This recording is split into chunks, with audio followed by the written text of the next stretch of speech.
Finished up with the leg.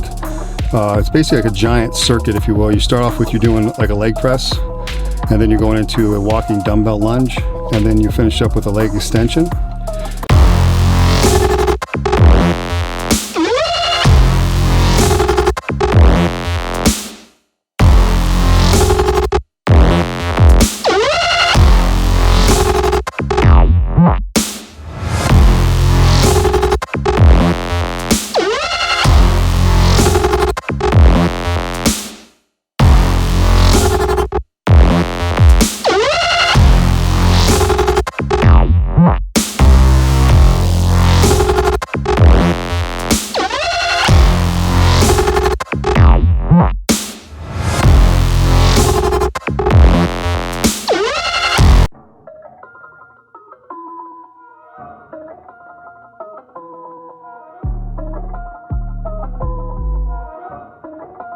Finished up with the leg. It's basically like a giant circuit, if you will. You start off with you doing like a leg press, and then you're going into a walking dumbbell lunge, and then you finish up with a leg extension, and then you basically flow right back with a leg extension, walking dumbbells, and a leg press, and you do that whole circuit 7 times basically. So like 1 time through would be 1, then you start with the last one and go back to the first one, that would be 2, then 3, then 4, obviously all the way through to 7.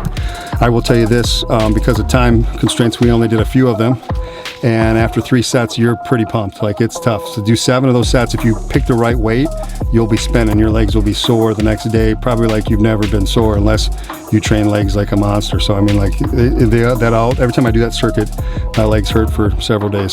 So.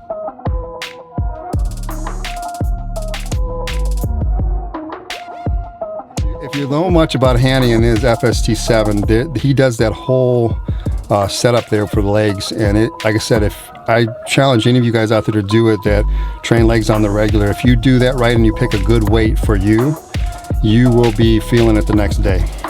If you do it properly. Like I said, it's all high volume, so it's all for, like, you know, you're not doing like heavy weight. You're like on mine, I had 345s on the leg press.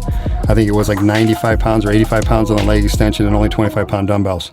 And if you go through, take about a minute rest, and then circle back from the last to first, and then first to last, all the way through 7 times, it's pretty intense. So the only thing that he sometimes does before that is sometimes he'll do like a hack squat or squat before that, just to kind of warm up for 4 or 5 sets, and then goes into that tricep.